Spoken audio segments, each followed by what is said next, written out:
Hello everyone, LRon here with part 12 of my Minecraft 123. So I guess I should probably explain the fundamental basics of branch mining. So the basic idea is we are going to have this main hall here that will span a decent length, and then starting right there at the very beginning there, we will go in a straight line perpendicular to our main hall for a good long distance. The very first one will probably be relatively arbitrary, but the idea is the first one will kind of set the tone for the ones in the future. So basically, once we get to the point where we decide we don't really want to go any further, we'll make kind of a clone of the Great Hall or main hall, and um, it'll be it'll usually end up being like the original plan that most people do with branch mining and only make it 2 wide instead of 3 wide, just because. And then, once you get to that point and make your secondary hall, you don't have to make the secondary hall be obscenely long, but you need to make it long enough to the point where you can make your return trip this time, and then the hall will be big enough to the point where the next time you come out, you will be able to identify your secondary hall.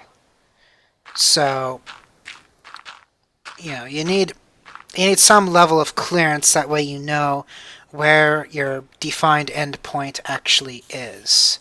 Because otherwise, you'll just keep going for infinity and run out of resources or space, and walking backwards is inefficient. The idea is you want to be able to get to the secondary hall and then mine back in the basically in the lane right next door. So the idea is you look around as you're mining and essentially mine all the goodies that you happen to see. I mean, you have to, no matter what, strip mine, the stuff in front of you, but the optional bits are the walls to your side, the ceiling above you, and the ground below you. Those things you only want to touch if there's something worth mining.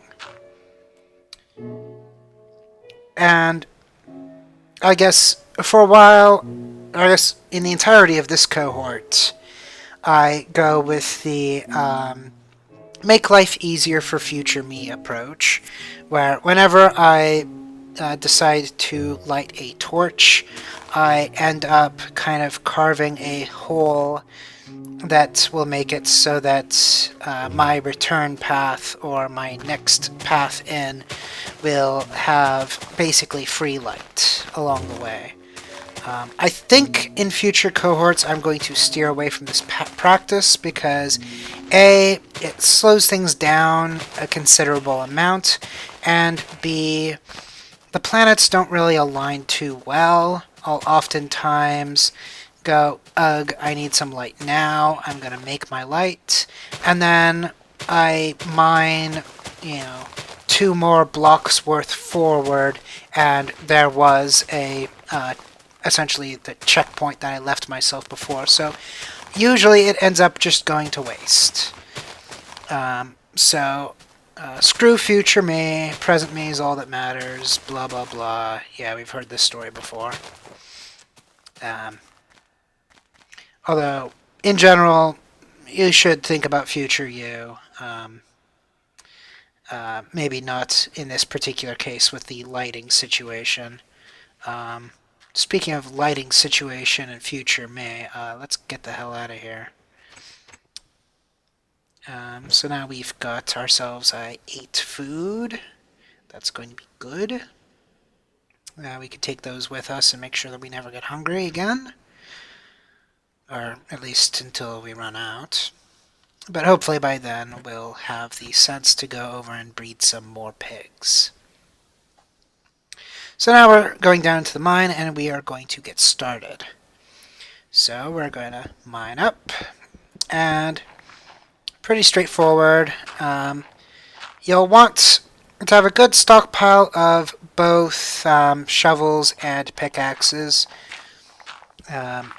Early on, when you are still on the cheap, you'll want to probably have stone as well as the iron that you'll need for redstone. So that is my tribute to future me.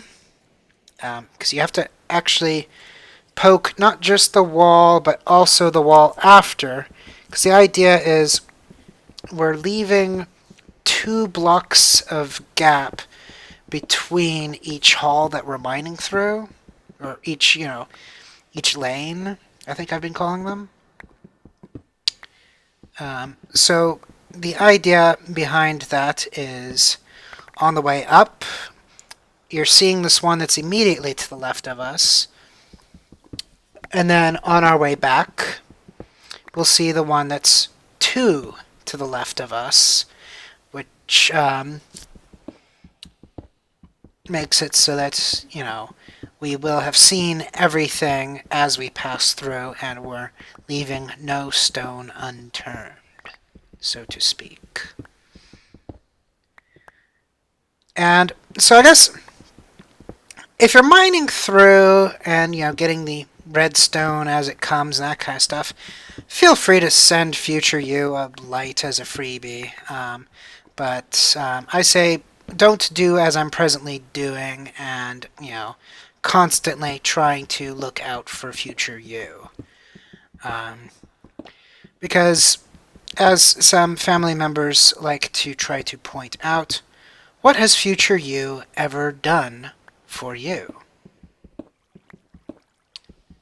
And you see that there's a big philosophical thing there, because future you technically doesn't have the capacity to have done anything for you in the past. Future you will do great stuff for you in the future, but that hasn't happened yet. So it depends on what side of the argument you wish to actually subscribe to.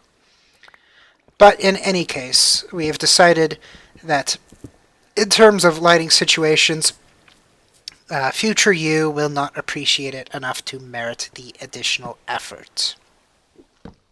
Which, in the end, is all that really counts. So, let's get our pickaxe and continue mining. So, right now we're doing this at normal speed because it's kind of a new concept, but we will speed this up eventually, and things are extremely irregular with this particular diamond mine. On this side, we end up finding an opening that has a bunch of natural caverns and stuff, and then on the opposite side, we find a abandoned mining area that ends up having a lot of weird and cool stuff, and actually a lot of my deaths. I think I die like 3 times in that area.